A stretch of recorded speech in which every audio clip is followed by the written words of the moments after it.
right, race fans. It is that time, and it is the last time of the 2025 season that we're going to be here for a new player league onboarding show to answer your questions and give you a list of the top mistakes that new players make when joining a Grid Rival league. We are happy to have you. Some quick introductions before we get into the thick of the show. My name is Ross. I'm the founder of Grid Rival. With me today, I have Michael Ursinoli, our CTO. William Laddie, our director, our one of our principal engineers, and Ryan Booth, our director of business operations. Today we are going to go over a couple things. Number one, the top mistakes that we see new players make on Grid Rival. And then we're going to open the rest of it up for Q&A. A lot of times we will answer your question in the opening 10 to 15 minutes while we're going over some of the top mistakes. But do not hesitate to start getting your questions in. We will start ordering them in the answer that they come in. So the sooner you get them in, the greater likelihood you have. We will try and get through our top 7 mistakes as quickly as possible so we can get to your answers. So without further ado, because we don't want to waste your time, we're going to go right into it. There are 7 things that we typically see when we, the beginning of the season, we were to segment all of the support emails and all the questions we get. It usually falls into one of these 7 categories. Number 1 is the most simple, which is people don't watch the game guide. If you click the little gear icon when you're inside of your league, it'll open up a settings page that has a bright button for the game guide videos. You can also find them from the My Team screen up until the start of the first race. It's 4 videos. They're about 60 to 90 seconds long that explain the whole game at a really high level. If you want to go deeper, you can go to support.gridrival.com. We have articles where we go way into detail on all sorts of things. You can discover the exact formulas that we use to fluctuate driver salaries from race to race. There's a lot of depth if you want it, but the biggest thing we can encourage you to do if you haven't done it yet, your new players, watch the game guide. The second thing, this will probably take the longest to explain, is that we see people failing to understand the importance of gaining money and increasing your fantasy team's value over the course of the season. On Grid Rival, the way that you win your league, right, is you earn the most fantasy points. The way you get the most fantasy points is by having the most stacked team of drivers and a constructor. And the way that you do that is by having the most amount of money to spend. And so since everyone starts the year with 100 million pounds in fantasy budget, how do you get more money? And there's only one way to do it on this game. And the way that you do that is you sign contracts with drivers, hoping they will go up in value based off that driver's performance during the period they are on your team. So as an example, I'm just looking down on the app right now to find a real life situation. Nico Hulkenberg right now is priced at 7.6 million pounds. Let's say I signed to my team for 4 races and he goes crazy. And during those 4 races, his value increases from 7.6 to 9.6.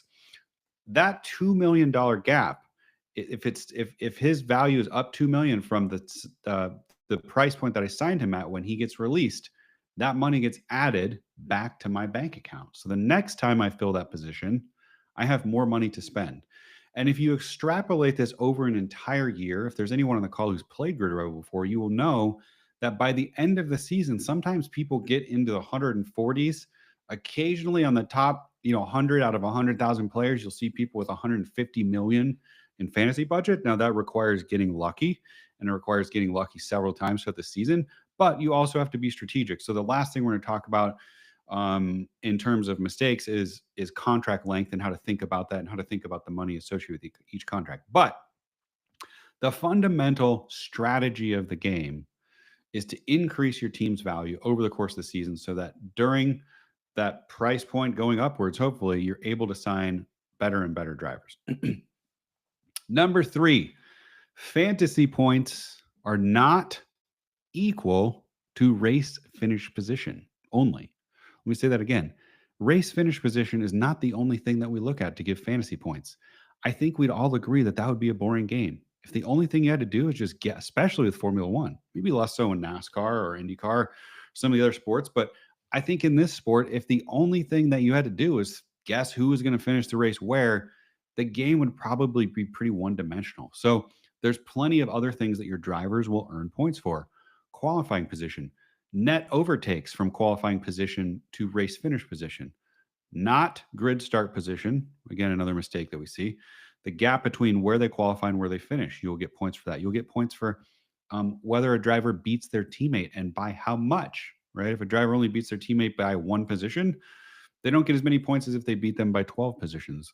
We have a formula called improvement points that tracks a driver's 8 race average finish position. And then we award points for how far above that they finish.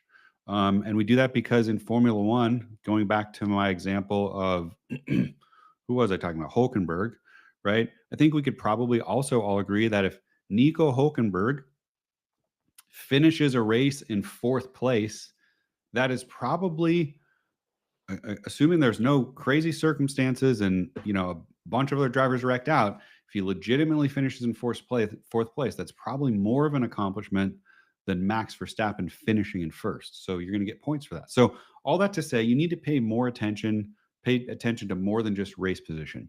Race position is the heaviest weighted, and you will generally see that there's a strong correlation, but it's not always the same. Sometimes you're going to see that the guy who finishes the race in 1st will not be number 1 in fantasy points. Number 4 is the 1 race rule. This just means that once a contract ends with a driver on your roster, you cannot use them again for 1 race. So just be really careful with that. Example, if you sign Max Verstappen for 4 races, that next event, you can't have him on your team. He'll be locked. Number 5 is not selecting a talent driver. A talent driver is a concept on Grid Rival that applies to any driver priced under 18 million pounds that will earn you double points. The way that you select them is once they're on your team, you'll see a star next to their name. Just tap the star. To be able to select a talent driver, you have to have a full roster. So if you try a strategy of only using 5 drivers and not signing a constructor so that you can have more money to buy better drivers, you won't be eligible to use a talent driver. Do not do that strategy. We can explain more if someone has a question about why you shouldn't, but just trust us. Having a talent driver is like having a 7th position on your team. And so using 5 instead of 7 will never end up well, or we have yet to see it end up well today. Number 6 is you can change your lineup, the open positions on your lineup, as much as you want in between races. So right now, all of your positions are open. That means if you have filled them, they are not locked yet. You can change them as much as you want up until the qualifying of the Australian Grand Prix, which is when they will lock for the first time. And once a driver is released from your team and that spot is considered open, so let's say, for example, you sign a driver on a 1 race contract for Australia. After Australia, they drop off. Between Australia and the China GP, you can change that position as much as you want. If you change your mind or you want a longer contract length than you originally set for that driver, if you want to drop that driver and fill someone else, you can do that for free, no penalties, to your heart's content. And then the last one is one of the potentially most detrimental mistakes, and one that I'm going to have each of the guys on my team help a little bit with. It's going to require the most in-depth explanation. One of the big mistakes we see is people use all of the same length contracts. So if you go to your My Team screen right now, and all of your drivers are signed for 3 races or 4 races or 5 races or whatever the number is, don't do that. And there's 3 core reasons why. There's more than 3, but there's 3 really primary ones. The number 1 reason you don't want to do that is because you want to leave your options open from race to race. I don't know, which one of you guys wants to take that one? I mean, I can take it again. I'm the flexibility guy, so I'm pretty passionate about this one, so I always jump in and take it. And I did see a question in the chat about this too, about having drivers at all different length contracts. And that is a great way to handle your team. If you sign everyone to 1 race or 5 races, you're going to run into some issues. 1 race, you have to basically change your entire team the very next week. And with the 1 race lockout rule, that means a quarter of the grid is not available for you to select, which is not a good idea. 5 races, not only will you have that same problem 5 races down the road, but for those races leading into it, you're kind of stuck with the same team unless you want to pay drop fees, which we'll get in drop fees later, but they're not something you want to do. Every so often you'll have to, but you don't want to shoot yourself in the foot and like basically put yourself in a position where you're going to have to pay them. And yeah, just on a week in, week out basis, seeing how cars do in practice, you want to be able to have some flexibility in your lineup, be able to add somebody, move somebody around, talent drivers change with eligibility. So just kind of having that flexibility on a week to week basis is, I think, a huge component of the game. Well said. The second reason not to sign all the same length drivers or contract lengths with your team is because there's a lot of different types of races. And if you're watching this as maybe an IndyCar fan or a NASCAR fan in one of those leagues, this is even more true for those. This is probably the least true for Formula One, but it is still very much true. William or Mike, you want to take this one? I took it last time. I could take it again. So yeah, as we're going through the calendar, you're going to be able to sign drivers to 1 to 5 race contracts. So for as much as you want to, you could look ahead in the calendar and kind of think, okay, who do I think or what teams do I think will perform at the upcoming tracks better than others? So whether you have a high speed track or you have a really tight turny track, you could try and optimize for that. In as a player myself in F1, I don't do that as much. What I more so kind of factor in is like for Australia, for example, there's a really, really high chance it's going to be a wet race. So I'm going to probably want to err on the side of shorter contracts because there could be a lot of DNFs and a lot of movement on the board. So that's why I would tell new players on optimizing their contract lengths for upcoming events. It is a very, very true thing in IndyCar and NASCAR that you very much want to plan your contract lengths for upcoming races. Yep, well said. And there's already a question that relates to this, and more so, the first thing we talked about, leaving options open. Someone said, I signed all my drivers for different length contracts with the assumption that having one swap every race is a good idea. Is it, or will it bite me? No, it is definitely a good idea. I would add to that. You don't have to do this. It's something that I like to do.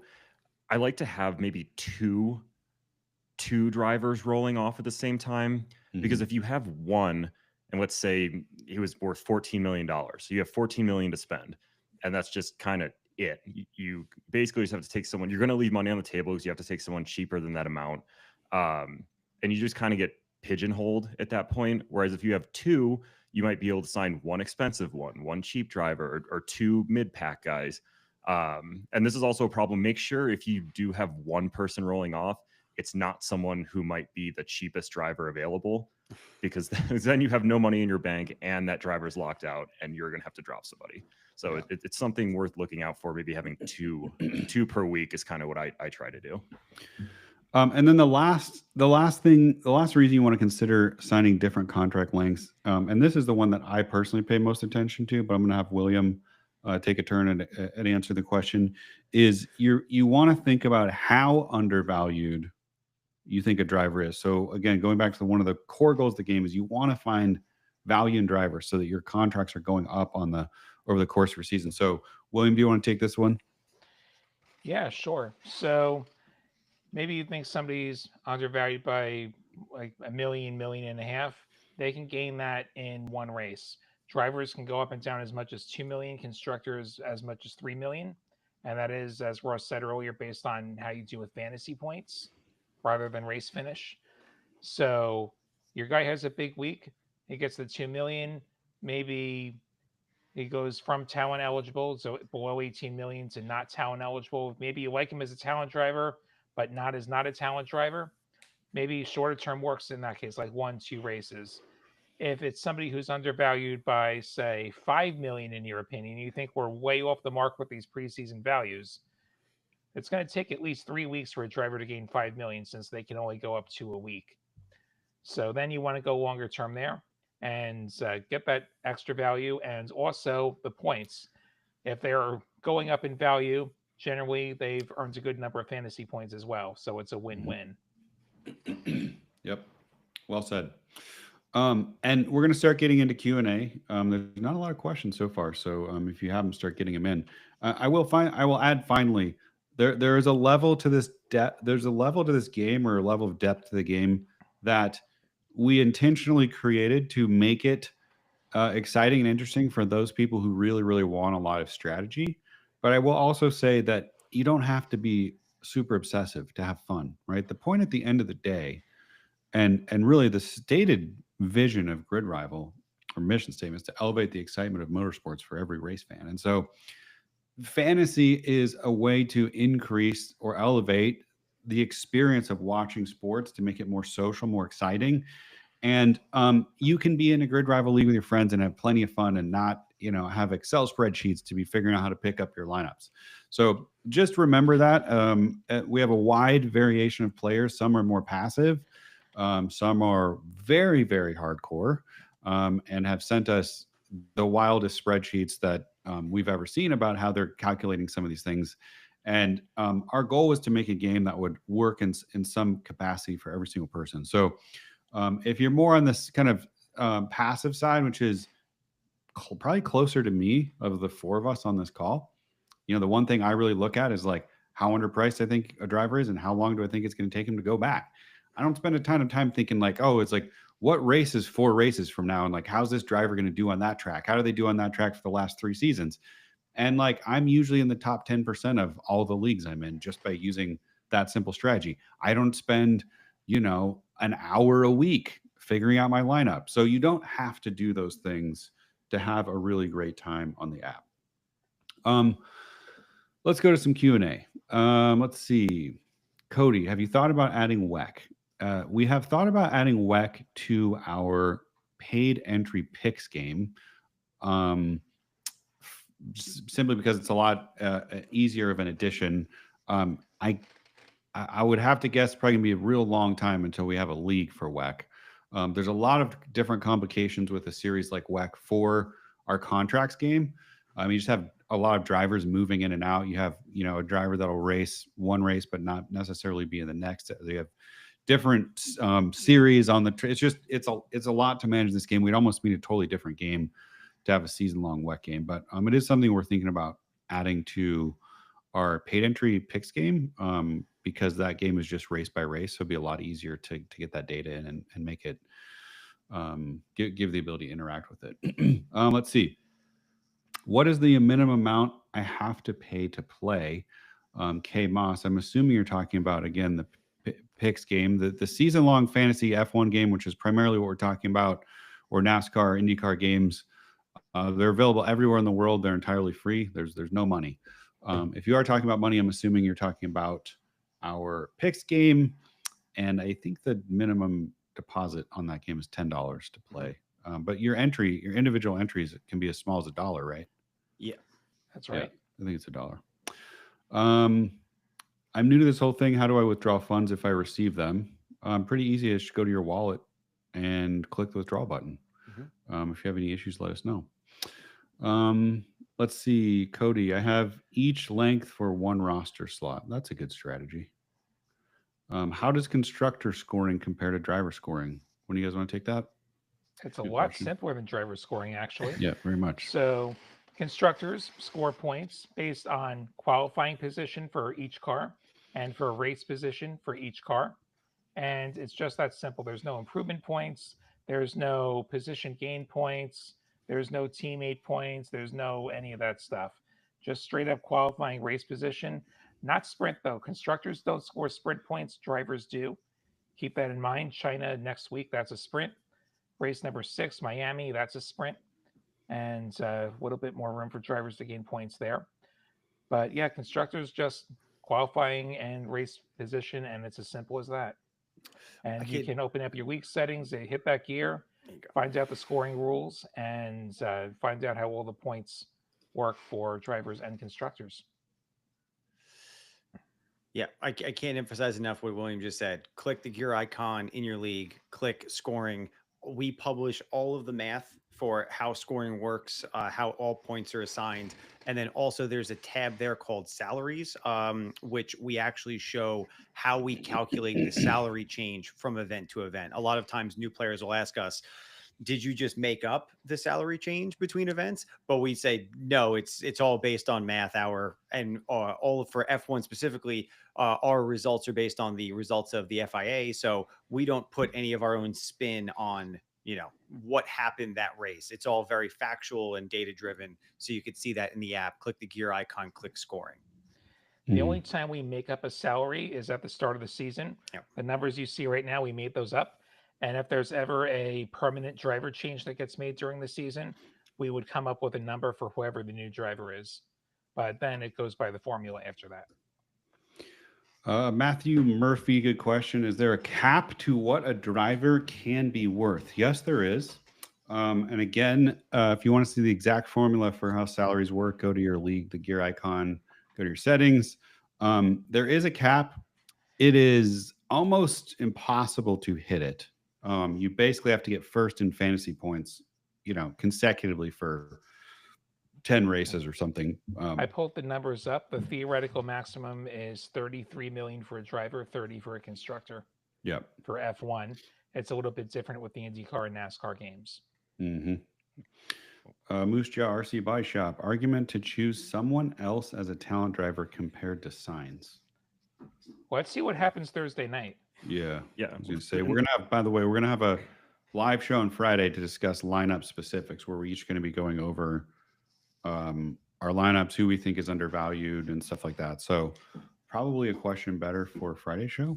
But I was in general though. I mean, game theory is a part of this. If everyone chooses Signs and you choose somebody else, Signs doesn't do that well and your guy does better, you just picked up a bunch of points and value on the entire league. But flip side, if everyone chooses Signs and you choose someone who performs way worse, you lost a lot of ground. So risk reward. And watch that weather. Yep. And you can see in your league who has picked what by a percentage. You click on the driver profile, and then right in the center, it'll say league adoption. Those numbers update within about five-ish minutes of anyone on your league making changes. So, right now I can pull up on one of my leagues, Lando Norris has a 50% adoption. So if you don't have Lando Norris, you might be able to get a points differential. But if you do have Lando Norris, then you're having the same amount of points as half of your league. Yeah.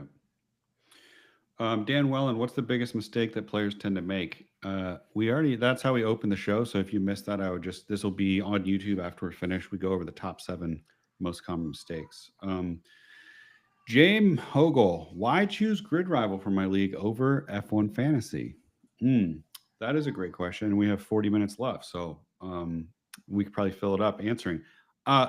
You guys feel free to pipe in. There's a lot of dimension to this question, so I'll answer a couple. If you're a league admin, you will have a lot more control on Grid Rival, and that control will only increase over time. So, for example, league admins right now can assign manual points to people if they need to. It's a tool that you need to be very careful with. They will soon, if maybe not already, can add team value.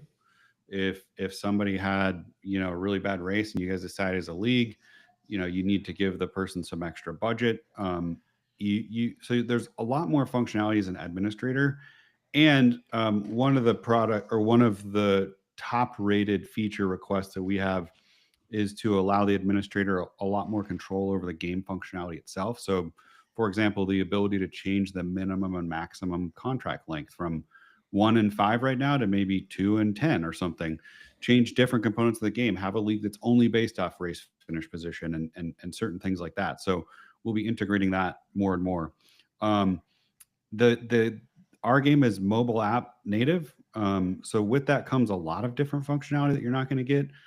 A small one that maybe is overlooked is like the ability to get push notifications on a pretty regular basis about when people in your league hit you up in the chat when your lineup's empty and it's an hour or 2 hours before the race.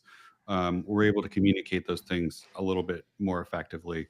I think you will hear in general that the game itself has a lot more depth, right? There's a lot more strategy required to really be great at this game than I think there is with this kind of basic fantasy F1 game.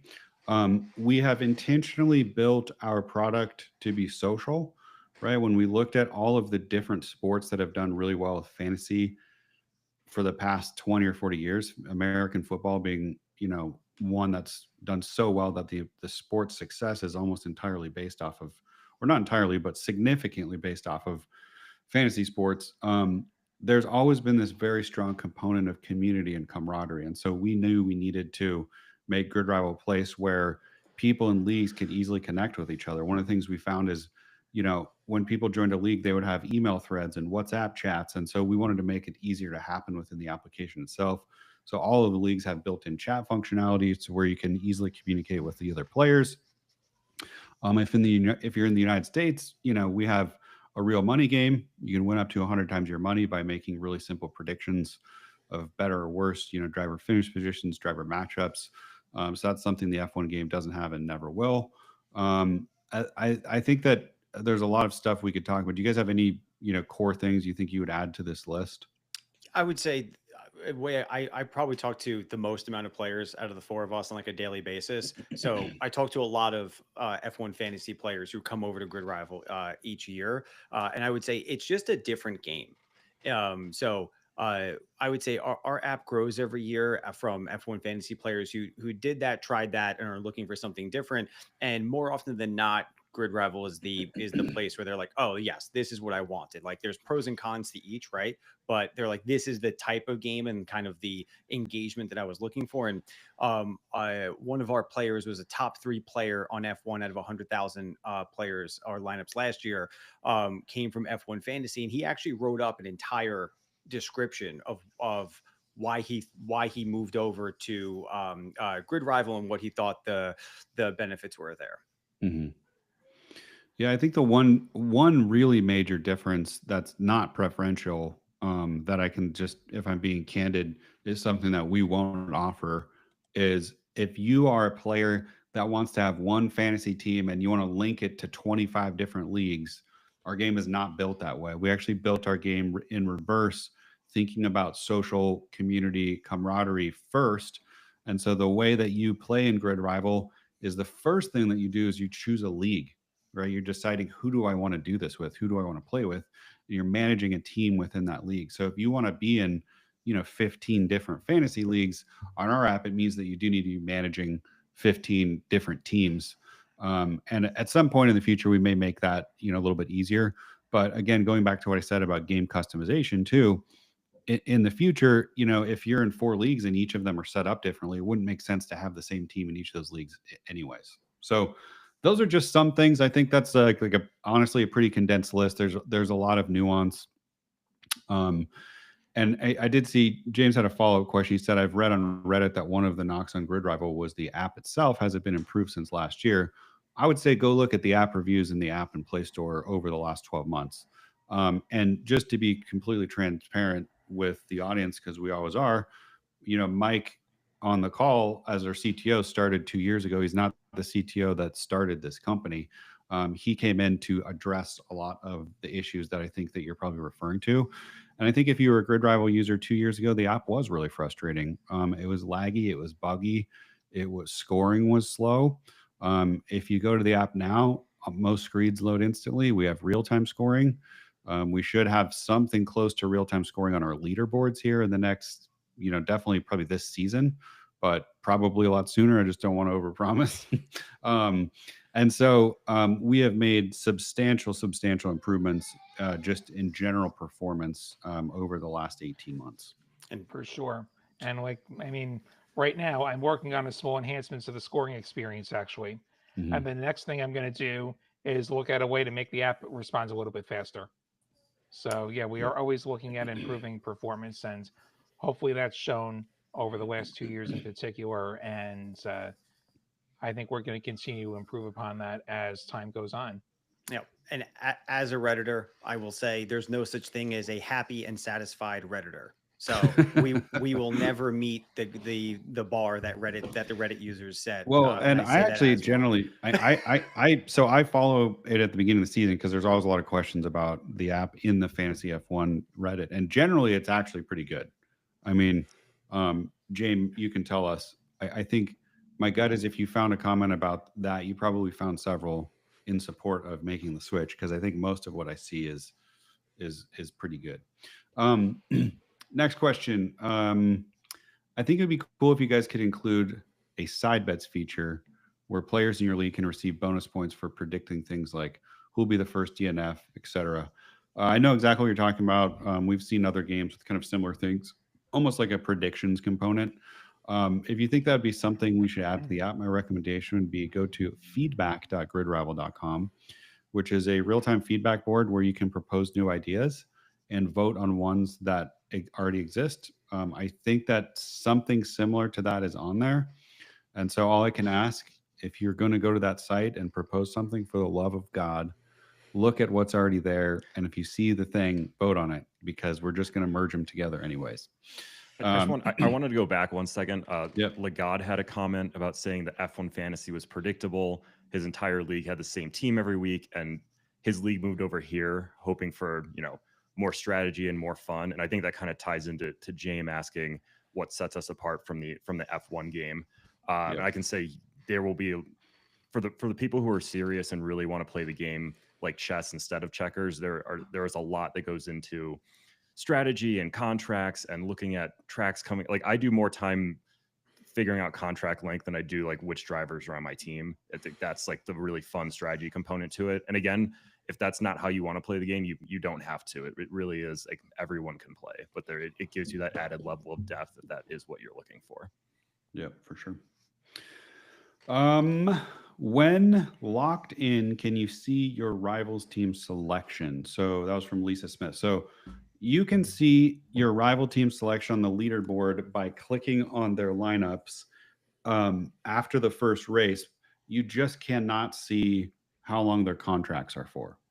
So you can essentially see the results of their last event, but you can't see how the length that they have signed drivers on their team for, because it'd be giving away people's strategy a little bit too much. Again, something that could fall into the bucket of customization we allow league admins to show someday. But right now you can't do it, but you can see after the first race is scored go to your standings page, and you can tap on any other user in the league. You'll be able to see their lineup for that event. Let's see. Moose Jaw, math is hard. I agree. Ollie, why not vary the contract according to the remaining time? Oh, contract release fine. Yeah. Again, feedback.gridrival.com. That request is on there for a fact. I know there's something about a dynamic early release fee is what he's asking about. And basically what he's saying is if your driver still has 4 races left on their contract, the release fee should be more punitive than if they only have 1 race left. And I actually personally agree with that. I think I would like that feature.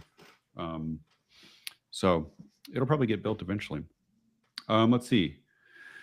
I think similar question to what Lisa said. Will we be able to see each other team's history in our leagues? Like, can we go to the team and see their lineup from a previous? That you cannot do right now. No, because that ability would also kind of give you the insight into their contract lengths, or it would start giving away a little bit too much information if you're looking at their prior teams. So no, you can't go back and look at what their score and lineup was for a previous race, just the round that you're currently in. And also the goal of the game is the season-long fantasy. So you're trying to like optimize across 26 races, not looking back just at 1 or 2. Yeah, and if you're a new player, it might not seem like a very big deal now, and it probably isn't for the first decent chunk of the season. But when you're in kind of a standings battle with 3-4 races left, it becomes extremely important to like maybe try and figure out what your opponent's doing. And if you could just see their lineup, it would make the end of the season a lot less fun. Let's see. If budget building, this is Garaculus. If budget building is the aim at the start, drivers like Norris don't make sense as they're likely to cost a lot more but move up lots? ? Full budget build may leave lots of budget left. Is that wise? You are exactly right. Is it wise? Probably depends on how much we're talking, right? At some point of over optimizing for budget, you probably are leaving a little bit of points on the table. And I will say, again, you may actually find differing opinions just amongst the 4 of us. I think if there is a time to do that, it's at the beginning of the season, because at the beginning of the season, you usually represents the biggest opportunity to gain value quickly. And the reason why is because inevitably we do the best we can, use as much data as we can, spend as much time as we can justify setting the starting salaries of all these drivers, but we're never perfect. And so what's going to happen almost for sure is qualifying is coming around here in a couple of days. Practice is coming around. I would bet that there's going to be at least one. Well, with 8 rookies, I'm going to say there's going to be more than one driver on the grid who's probably really underpriced. And so it might be an opportunity early on to pick those players up. And let's say there's 3 of them and they're all at the bottom and they're all 7 million and 9 million and 11 million. Chances are you might have a decent amount of team value left. There was one point last year where I think I had like closer to the beginning of the season, I think that I had $13 million in the bank. Now that is rare. I was like really taking a flyer, hoping that all of the people were going to go up. And I think that time I got lucky. So, and you guys can add anything you want to this, but I think it's kind of always a trade-off. Definitely not a bad thing though at the beginning of the season. If you have a little bit of money in the bank, you're probably doing something right, to be honest. I love specific examples. So let's talk about Norris just so we could hit the point home of how values change, right? So Norris is 28.6 million in the app right now. If Norris finishes Australia in fantasy rank 1, 2, or 3, so he's a top 3 fantasy point scorer. That doesn't mean he was on the podium. It could mean he was on the podium. Norris will go up in value. If Norris is 4th in fantasy points, he will go down in value. So if you think that there's a really good chance that Norris is going to likely win the race or come in second, then there's a really, really good chance he's going to be a top 3 fantasy point scorer and go up in value. But if that doesn't happen, he will go down in value. So then that's where you might want to look at a Piastri and say, okay, with Piastri, identical car, very competitive driver, and a little bit cheaper. And Piastri's at 24.4 million. If you think Piastri is going to get a similar result to Russell, like maybe they might go 1-2, you're much better off taking Piastri because you'll gain more money more quickly with Piastri than Norris. That's what I have to say about that. And it really is a sliding scale, kind of a balancing act thing. I tend to care more about value early season, but at the same time, like I wouldn't just leave a bunch of money in my bank and sign people who I think will increase in value, because points are important. You don't want to, if you increase your team value, you don't want to be falling behind a ton in the standings, because that is what wins you the league, is having the most points. So you have to keep both of them in mind at all times. I would say if you have kind of like a coin flip between 2 drivers and you think one of them shows more value but might not score as many points, then maybe like hint towards the value side of the equation for the first part of the season. But yeah, there's nothing like I will have a blue chip driver on my roster. I don't know which one yet, but like there will be driver slots that I purely have in there to score a lot of points, and I'm not worried about them gaining value. I'm looking for that at different points. So just having a balance is kind of what you're striving for. Cody Holloway, is there plans for a web-based platform? It would be easier for me with my disability to have both. Cody, we previously had a web-based platform and people didn't use it much.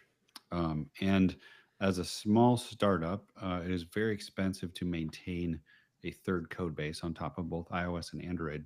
So we actually elected to sunset it. It is on the roadmap for some point in the future. When that is, we couldn't tell you. I would almost guarantee it's not this season, unless we get really, really strong conviction around some ability that it will give us to help us as a business. But we've done a lot of research on it, both on our leagues game and on our free game. And it's just not necessarily the lowest hanging opportunity for us, if I can put it that way. So we would love to have one again at some point, especially for people who really like to dive into the data and research things a little bit more. Having a full screen experience can be a little bit easier, but for the time being, we're a little bit budget constrained as a small startup, and we'd like to have it again. So again, if it's something you think is really important, go to feedback.gridrival.com. I'm sure I would be very surprised if there was not a idea already promoted on there for a web application, but feel free to go vote on it. Dustin Benway, merch. Every call, he wants that merch. We will have merch someday. Don't worry about it. We'll get there. I wish it was quicker, but we have a lot of priorities right now. Simon Burrows, good question. What is value index? Value index is a way and it will be a way that we change in the future, but for now it's what we have, to compare a driver's salary relative to their likely performance. And so what we do is we take the driver's salary divided by their 8 race rolling average fantasy points, I believe, and then we apply a multiplier to normalize that number to like a a whole number, close to a whole number. Admittedly, I think we can do better. We want to do better. Again, it's another thing on our to-do list to create a different metric. And if you guys have ideas as users, we'd love to hear it. But something close to an easy way, especially for a new player, to quickly understand if a driver is undervalued or overvalued is really what value index was meant to help with. To be able to quickly look at a statistic across all drivers and say, okay, this number, if this guy's ranked third, but his value index is lower than a guy that's ranked in sixth right now, ranked in salary, it might be a reason to say, okay, that sixth place driver might be undervalued and I want to sign him. So that's what it was intended to help with. I don't know, did you get anything to add there from you guys, or did I sum it up okay? I think you summed it up okay. Yeah. Brandon Sanders, I know you guys said no PC, but something about sitting down and setting up lineup is special. Maybe pay a sub or premium to have it available. It's just not that simple. It's just more expensive than paying a subcontractor or something. It is Grid Rival is a complex software. If you are not in the United States, you probably don't see the majority of our application, which is in a paid game. It's just if it was easy, we would have done it. Trust us. Someone asking why IndyCar lines are paused on our picks game. I don't know the specific answer to that, but we will have them up soon. I'm sure they'll be up. We have another race coming. Yeah, those usually go up the week leading up to the race. Having some of those lines up, it becomes a lot to manage across all of the sports. And we're not like some of the big sports books that have entire trading teams dedicated to that. And for what it's worth, we will have our lines out before any of the big guys. So don't worry, they'll be up early compared to market. Yep, correct. Can I see lineups for other league members? We already answered that.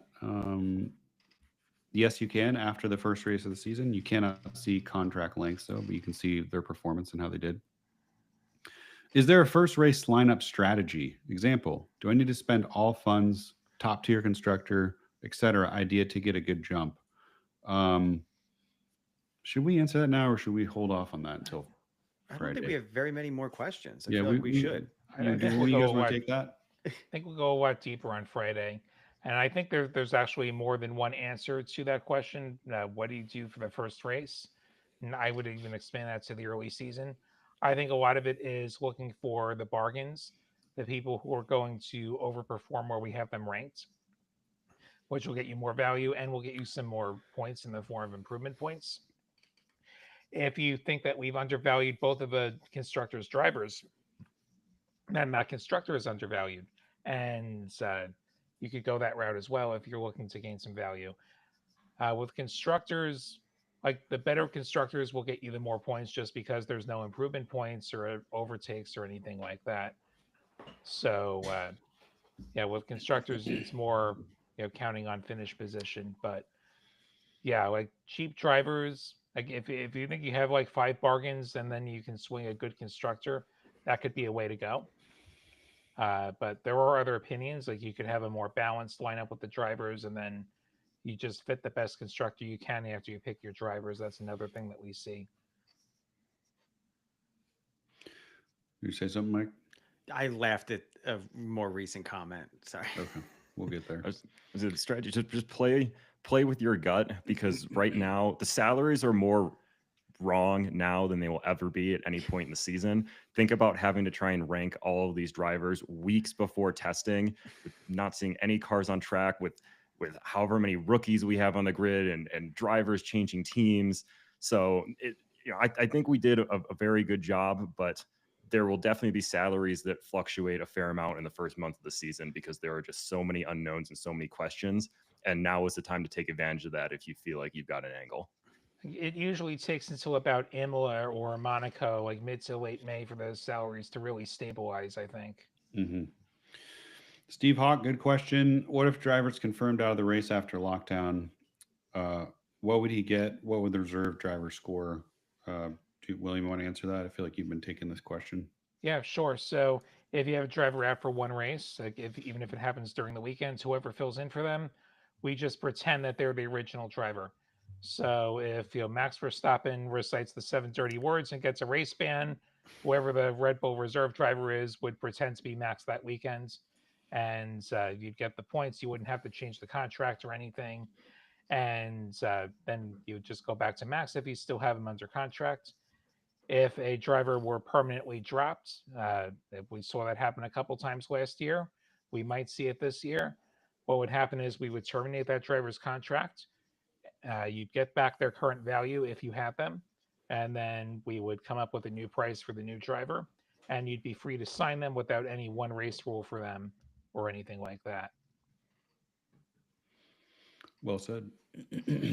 How are points from the F1 team selected as opposed to drivers? We kind of answered this a little bit already too, but to sum it up, constructors only earn race finish and qualifying positions.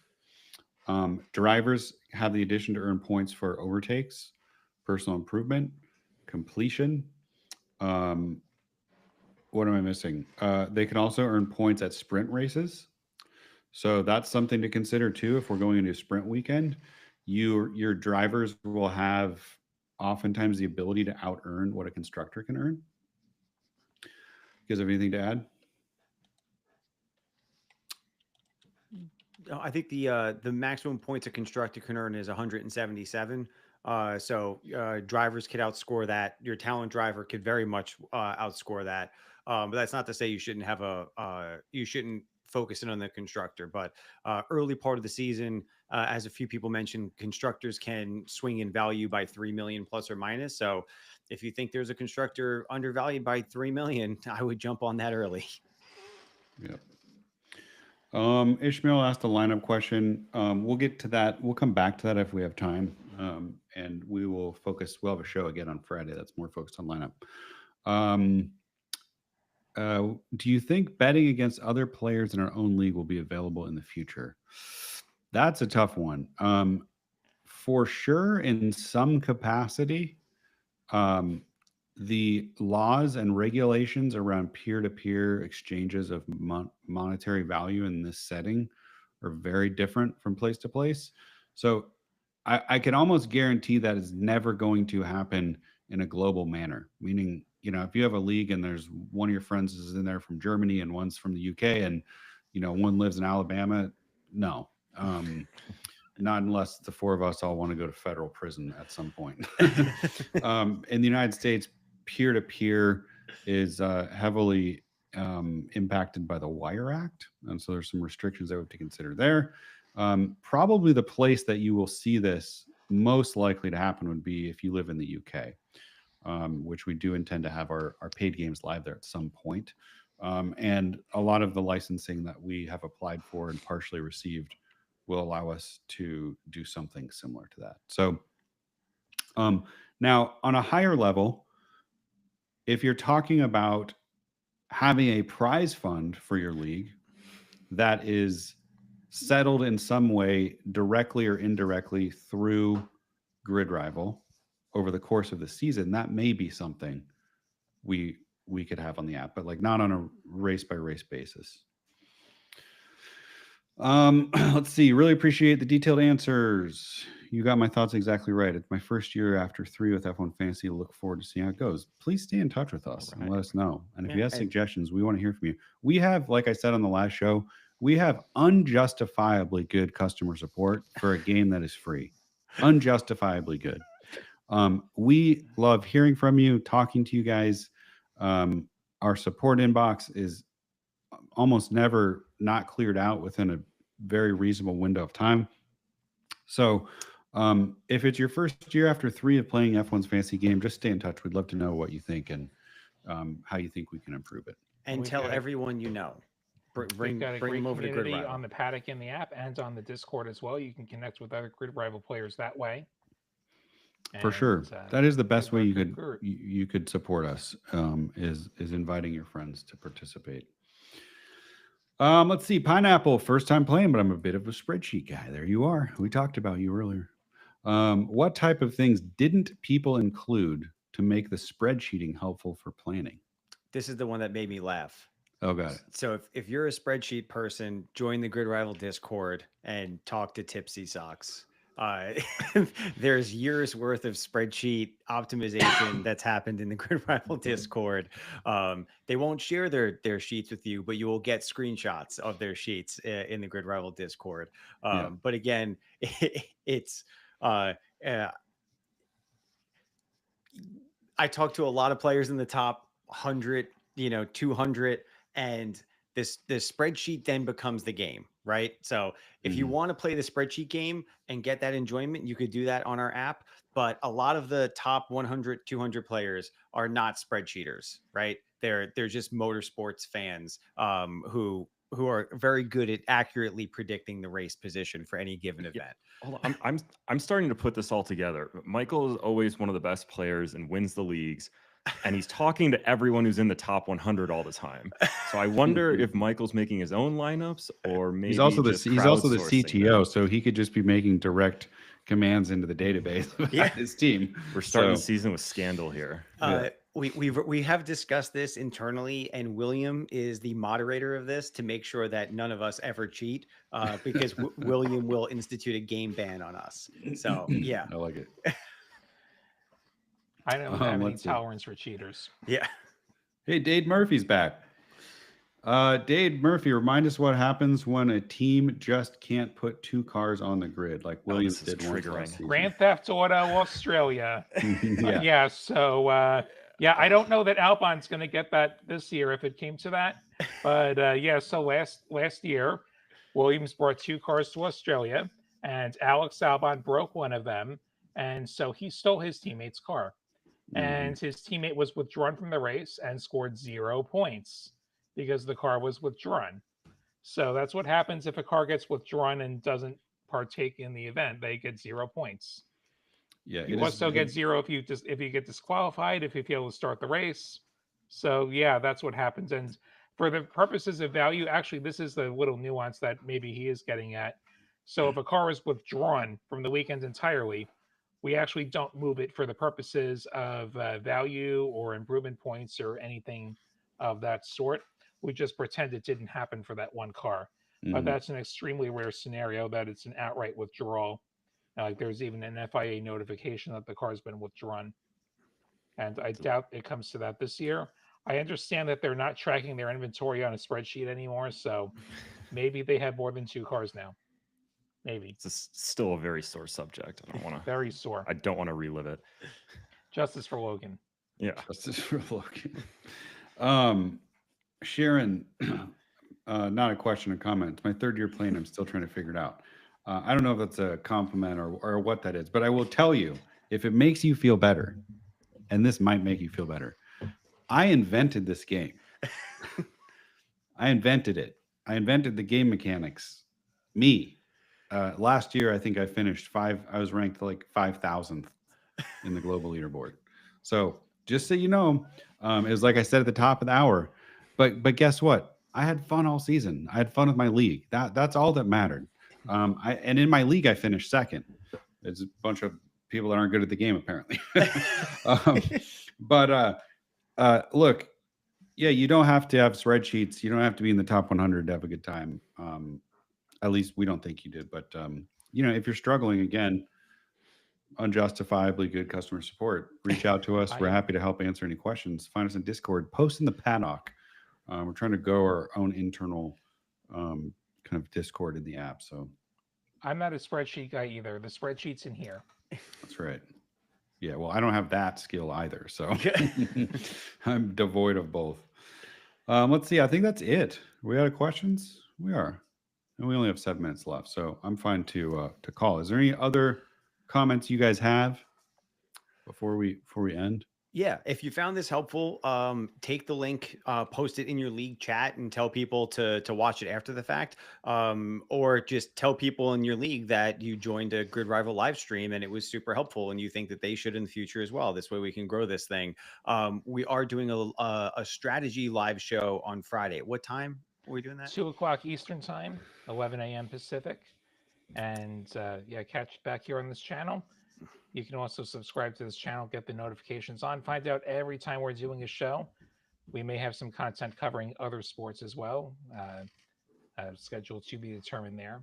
We got IndyCar coming up next weekend, so we may do something there. And yeah, Friday 2 Eastern for F1 strategy show. We'll have our first 2 practice sessions in the books, and I'm sure there'll be a lot to discuss. All right. Well, with that, we will close. Discord Cody link's said, in the app. Sorry. Cody said, where can we find the Discord link? Do you want to paste that in the chat really Yeah, quick? give me a second. I could get it. We'll leave the chat open, but we're going to end here. And I will end on the note, the best way, if you love this app and you want to see it continue to be successful, the best thing you could do is invite your friends, post about it on the internet, share it, get the word out. That is the way that you could help us most effectively continue to grow Grid Rival. We are super grateful for every one of you. Thank you for sticking with us. Thank you for hearing us out. We hope that it was helpful. We hope that we improved your ability to beat the other members of your league this season. And again, don't hesitate to reach out to us if you have questions. Feedback.gridrival.com for feedback, support.gridrival.com if you have questions with the game, or support@gridrival.com if you want to email us specific questions. Thank you so much, and we will see you on Friday.